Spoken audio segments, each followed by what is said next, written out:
I want to read you a statistic, and I want you to just let it land.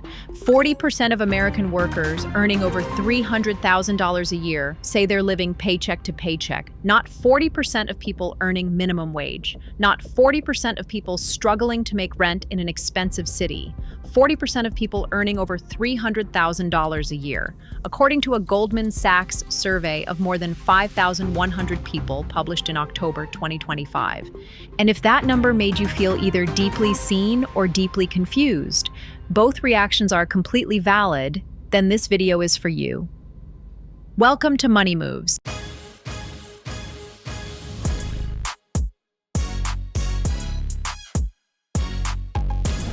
Today, we talk about why making good money and feeling financially stressed are not mutually exclusive, and more importantly, what you actually do about it.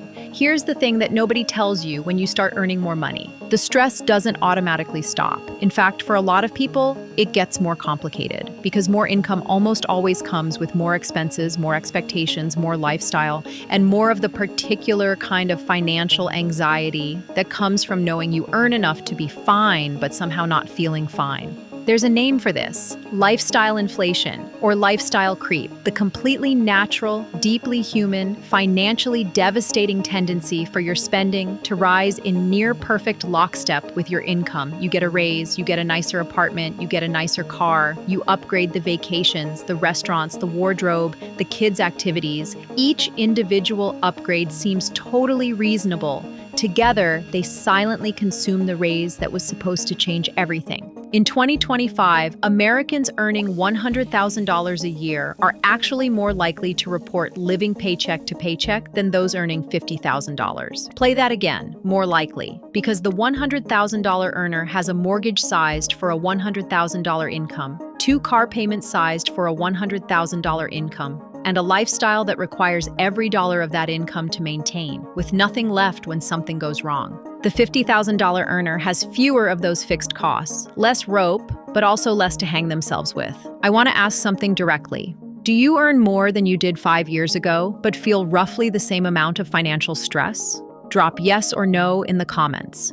And if yes, did your expenses rise just as fast as your income? I think the answer for most people is going to be uncomfortable, and I want to see it. Quick pause. If Money Moves is new to you, this is what we do. Real data, real talk, no generic cut your lattes advice. Subscribe so you don't miss the next one. Free, 2 seconds, already worth it. Okay, back to the trap. Here's the specific mechanism that catches high earners off guard, and it is maddeningly simple. Fixed costs don't flex. Your mortgage doesn't care that you had a rough quarter. Your car payments don't pause when the market dips. Private school tuition, the gym membership, the insurance premiums, the subscription stack, the restaurant spending that became a habit rather than a treat. All of these become fixed in your life even though they feel like choices. And once they're fixed, you need every dollar of your income just to stand still. High-income households actually report greater anxiety about debt and missed payments than lower-income households. Greater anxiety. The debt load is bigger, the fixed obligations are bigger, and here's the part that makes it worse: the expectation to maintain the lifestyle is bigger too. You can't exactly tell your kids they're leaving private school because you overspent on a kitchen renovation. Consumer prices rose 24.6% between August 2020 and August 2025. Housing costs, healthcare, and insurance premiums have eaten larger chunks of every budget at every income level. The difference is that a high earner experiencing this squeeze often has the added psychological weight of knowing they shouldn't be feeling this way. The shame of financial stress on a good income is its own specific tax. And that shame keeps people from addressing it. Because addressing it means admitting that more money didn't fix the relationship with money. It just moved it to a more expensive zip code. Here's a number that puts all of this in brutal context. The average American personal savings rate was just 3.8% of disposable income as of December 2024. For context, financial planners generally recommend saving 15 to 20% of your income.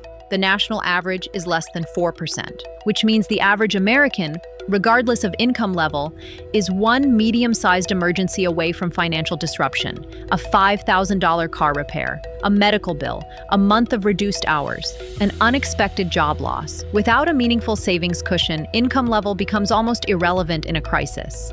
This is why the stress doesn't track with the salary. Stress tracks with margin, the gap between what comes in and what goes out. And for a lot of high earners, that margin is razor thin, not because they can't afford to save, but because every pay raise has been pre-spent on a lifestyle that was waiting for it. Without giving the actual number, what percentage of your monthly income are you currently saving? Under 5%, 5 to 10%, 10 to 20%, or over 20%? Drop it in the comments. I want to see where this audience actually sits versus the financial planning recommendations. Real data only. The answer is not earn more. If earning more fixed this, the Goldman Sachs $300,000 earners wouldn't be in the same situation you're in. The answer is margin. Deliberate, protected, non-negotiable margin between income and spending. Here's the framework. Before lifestyle inflation can eat a raise, automate the savings first. The moment your income increases, increase your automatic transfer to savings or investment accounts before you ever see the money. You cannot spend what isn't in your checking account. This is not a willpower strategy. It's a structural one, and structural beats willpower every time. Audit your fixed costs once a year, every recurring obligation, every subscription, every insurance policy, every service. Ask whether each one is still earning its place at the level of income you now have. Some will be, some won't. The ones that won't are lifestyle choices that have quietly become lifestyle obligations. Making good money and feeling financially stressed is not a character flaw. It's not irresponsibility. It's a trap that is specifically designed by the way modern life works. Rising costs, rising expectations, rising fixed obligations to consume income at whatever level it arrives. The move isn't to earn more. It's to build margin before the lifestyle can eat it. Save first. Audit the fixed costs, build the cushion. Do this before the next raise gets pre-spent. Subscribe for the next money moves. We're covering good debt versus bad debt and why that single distinction changes every financial decision you're currently making. Drop a comment. Does this describe you, someone you know, or both? See you in the next one.